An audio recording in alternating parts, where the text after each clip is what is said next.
A aula de hoje é sobre adição e subtração de números positivos e negativos, também conhecidos como números inteiros. Vamos lá? Bom, veremos a adição através de 4 situações práticas em que as parcelas têm sinais ora positivos, ora negativos. Na primeira situação, eu tenho uma adição de 2 parcelas com o mesmo sinal. Então, eu tenho 5 mais 3. Então, imagine que eu tenho 5 camisetas e vou adquirir 3 camisetas. Então, ao todo, eu tenho 8 camisetas. Agora, na segunda situação, eu tenho 2 parcelas com sinal negativo.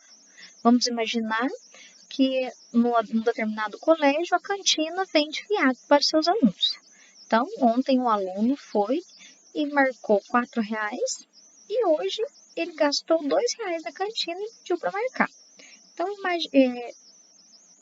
calculando o débito desse aluno com a cantina, ele deve R$4 e também deve R$2. Então, ao todo, R$6 negativos.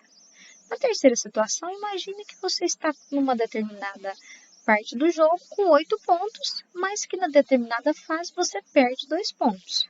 Logo, você terá 6 pontos.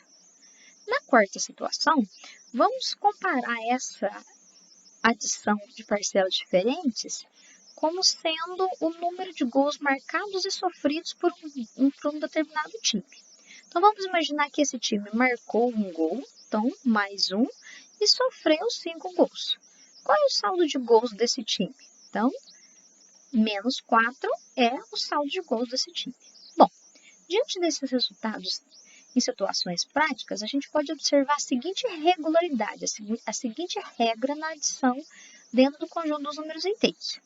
Quando as parcelas têm o mesmo sinal, a gente soma os números e repete o sinal em cada situação. Então, aqui nesta primeira situação, 5 mais 3, 8, e repete o sinal das parcelas, que é o positivo.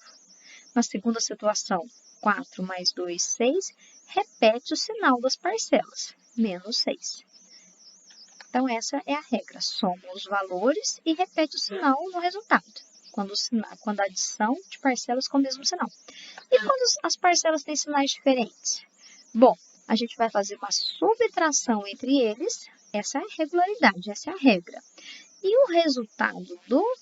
o sinal do resultado vai ser o sinal do número com maior módulo.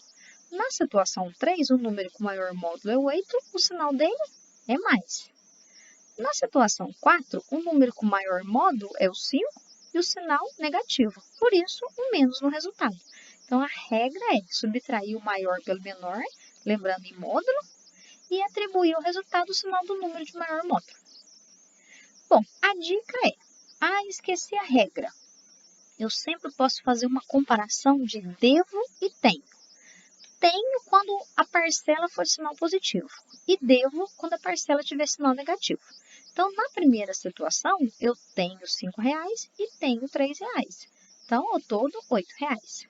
Na segunda, devo 4 e devo 2. Ao todo, devo 6. Na terceira, tenho 8 e devo 2. Então, devo e vou pagar. O meu saldo é 6, porque eu tenho mais do que devo. E na última situação, devo 5 e tenho 1. Então, imaginando que eu vou, com esse R$1 que eu tenho, vou pagar parte da dívida, a minha dívida vai diminuir para 4. Mas vai continuar a dívida, por isso sinal negativo. Bom, vale falar também, aqui, que essa notação que a gente usa com parênteses, colocando o sinal positivo em todas as parcelas, não é necessariamente a que vai aparecer sempre. Então, em algumas situações, a gente não vai ter esse sinal de mais para representar a adição. Então, vamos reescrever cada uma das situações numa notação que a gente chama de simplificada. De que maneira? Quando a parcela tiver sinal positivo, quando o primeiro número da parcela for positivo, igual esse 5, eu vou omitir esse sinal. E também esse sinal de adição eu posso omitir. Então, veja na primeira situação. 5, e esse mais aqui não é mais o da adição. Esse mais aqui é o sinal do número, ok? então resultando em 8. Na segunda situação, o 4 eu tenho que acompanhar o sinal negativo. O mais não precisa colocar, mas o menos sim.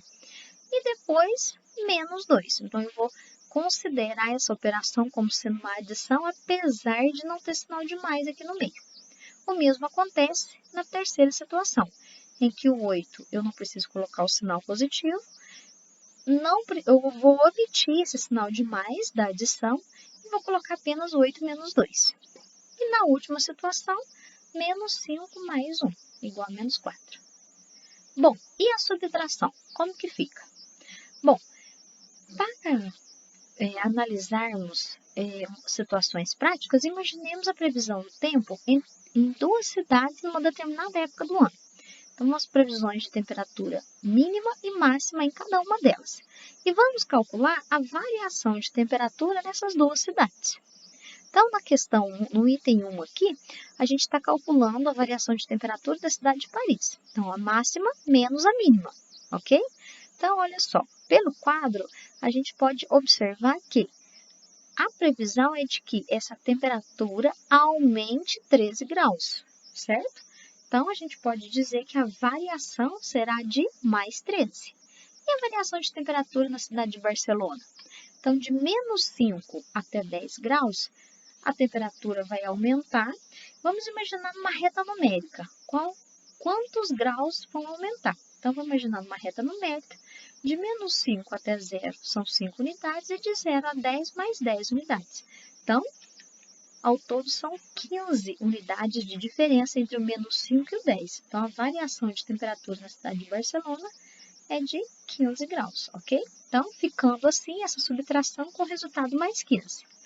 Na terceira situação, vamos calcular a distância entre a altitude deste avião, que está a 500 metros acima do nível do mar, e a profundidade desse navio, 150 metros abaixo do nível do mar. Então, quantos metros separam os dois? Então, pelo desenho aqui, a gente consegue deduzir que são 650 metros. Na terceira situação, vamos imaginar uma determinada cidade em duas épocas do ano. Então, na primeira situação, a temperatura é de menos 1 grau Celsius e na segunda situação, menos 5 graus Celsius.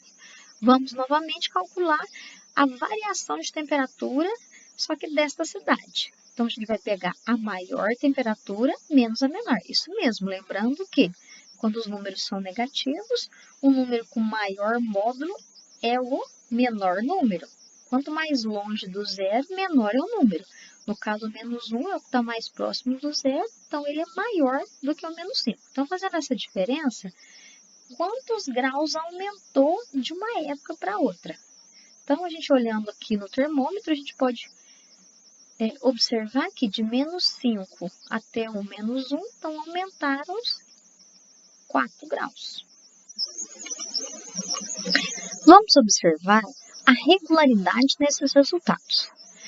Quando eu tenho, então, a subtração dentro do conjunto dos números inteiros, nessa primeira situação, mais 17 menos mais 4 é o mesmo que 17 menos 4. No segundo exemplo, mais 10 menos 5, então o número subtrair um número negativo é o mesmo que somar um número positivo. Olha o que aconteceu na segunda situação. Na terceira, aconteceu o mesmo. Subtrair um número negativo é o mesmo que somar um número positivo. E na última situação, menos 1 menos 5 ocorreu a mesma coisa. Menos um número negativo é o mesmo que mais. Diante desses resultados, observe o seguinte. Toda vez que eu tiver uma subtração de números inteiros, essa subtração é equivalente ao primeiro número somado ao oposto do segundo. Então, nesse primeiro exemplo, a segunda parcela é 4. Então, eu vou somar menos 4. No segundo exemplo, a segunda parcela é menos 5.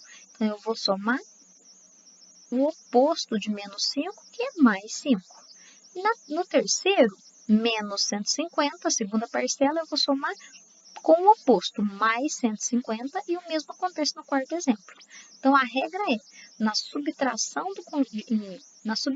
de números inteiros, eu repito a primeira parcela e somo com o oposto do segundo. Lembrando que a gente não vai usar mais o sinal de mais para soma. Então, esses sinais aqui são apenas da segunda parcela, mas não deixando de fazer a soma entre eles. Bons estudos, espero que tenha ajudado. Até a próxima!